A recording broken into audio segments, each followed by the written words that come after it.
আমার কথা শোনার জন্য আপনাদের আবারও ধন্যবাদ। মনে আছে ঢাকার পুলিশ কমিশনার ছিল সাবেক আসাদুজ্জামান মিয়া, তার নামে এখন প্রতিনিয়ত পত্রিকায় লেখা হচ্ছে। অবশ্য উনি অবসর নিছেন, তার বিপুল সম্পদের খবর পাওয়া গেছে এবং তদন্ত করছে দুদক।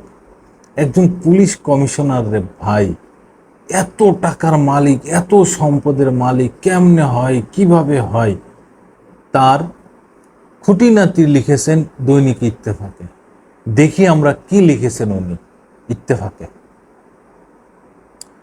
ঢাকা মেট্রোপলিটন পুলিশের ডিএমপি সাবেক কমিশনার আসাদুজ্জামান মিয়ার বাড়ি, গাড়ি, প্লট, ফ্ল্যাট কি নাই রে ভাই।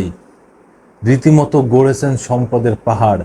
শুধু নিজের নামেই নয়, স্ত্রী, ছেলে মেয়ে এবং শ্যালক শালিকার নামেও গড়েছেন বিপুল সম্পত্তি। ভাই রে ভাই, এরম একটা দুলাভাই থাকলে কি না যে ঘটতো।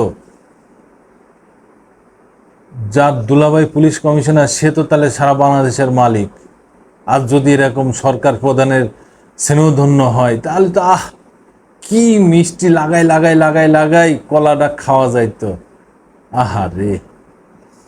অভিযোগ রয়েছে ডিএমপিতে ঘুষ এবং বদলি বাণিজ্য গড়ে তুলেছেন এইসব সম্পদ। তার বিপুল সম্পদের বিষয়ে অনুসন্ধান চালাচ্ছে দুর্নীতি দমন কমিশন। যুগান্তরের অনুসন্ধানী প্রতিবেদনে এইসব তথ্য উঠে এসেছে।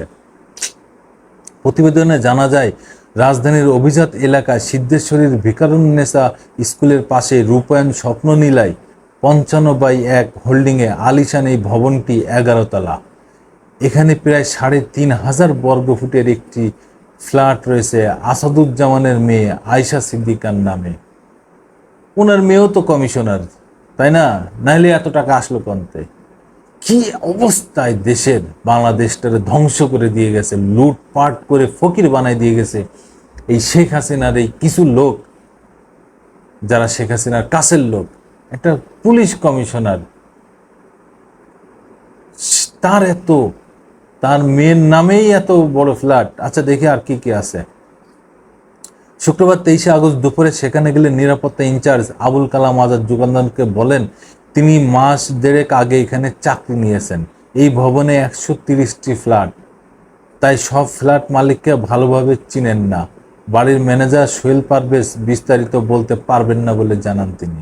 এই বিষয়ে সোহেল পারভেজ জানান, আয়শা সিদ্দিকার নামে এখানে একটি ফ্ল্যাট আছে, তবে তিনি কখনো এখানে আসেন না, এটি ভাড়া দেওয়া আছে। ধানমন্ডি 12/A নম্বর রোডের 69 নম্বর বাড়িতে রয়েছে একটি বিলাসবহুল ফ্ল্যাট। শুক্রবার দুপুরে ওই বাড়িতে যাওয়া হলে ভিতরে প্রবেশের অনুমতি মেলেনি।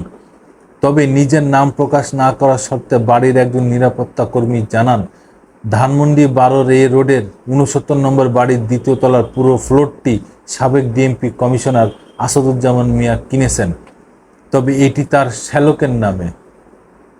দুলাভাই থাকলে এরকমই হয় রে ভাই। কার কার আছে এরকম দুলাভাই? হাত তোলো।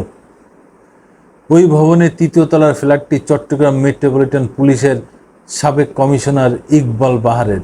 এই বিষয়ে পুলিশ সদর দপ্তরের ডিআইজি কৃষ্ণপদ রায় বলেন, ইকবাল বাহার হলেন আসাদুজ্জামান মিয়ার খুবই ঘনিষ্ঠ, তাই তারা দুজন একই ভবনে থাকতেন। আমিও একাধিকবার সেখানে গিয়েছি।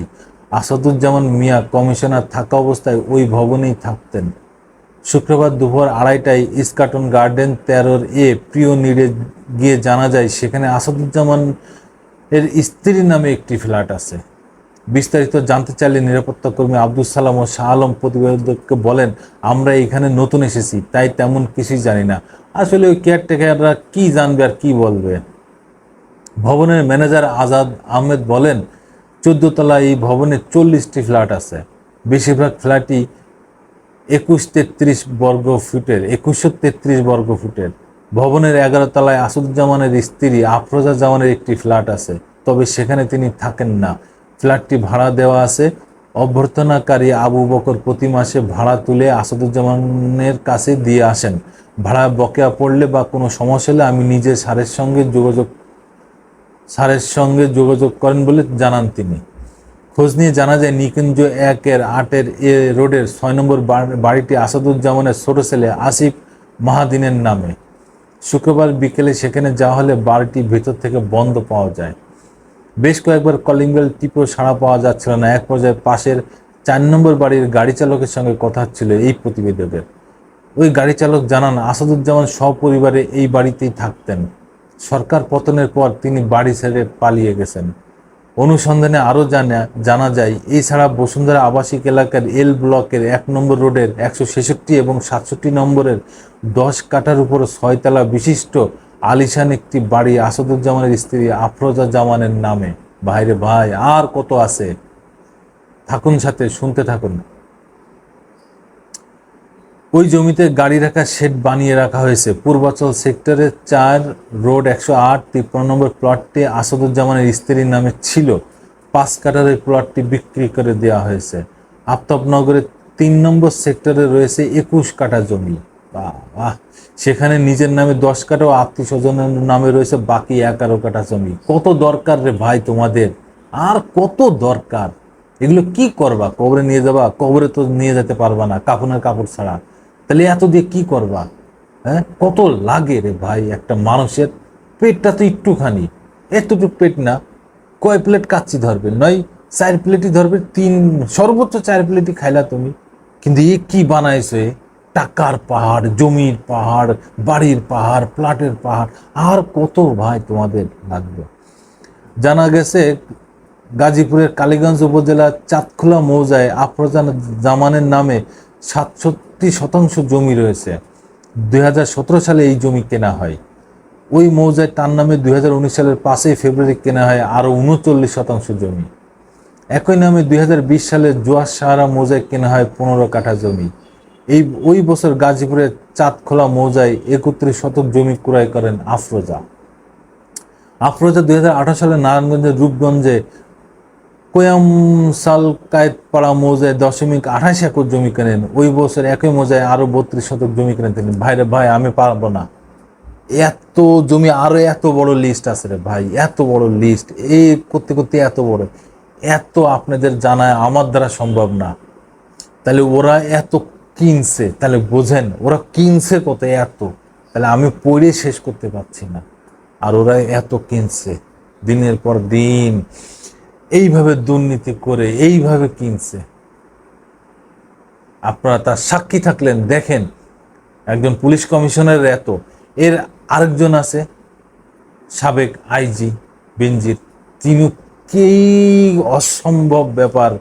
একজন বলছিল পারলে উনি বাংলাদেশটাই কিনে ফেলতেন। যা হোক, ভাগ্য বলে উনি কেনেন নাই। তার এত কিছুই, পুলিশ প্রধান, তার এত কিছু। আর আমি এতক্ষণ যার কথা বললাম সে হচ্ছে পুলিশ কমিশনার ছিল ঢাকা। যা হোক, সঙ্গেই থাকুন, আরো নতুন ঘটনা, নতুন কাহিনী নিয়ে আপনাদের সামনে আসবো। আমি প্রিন্স।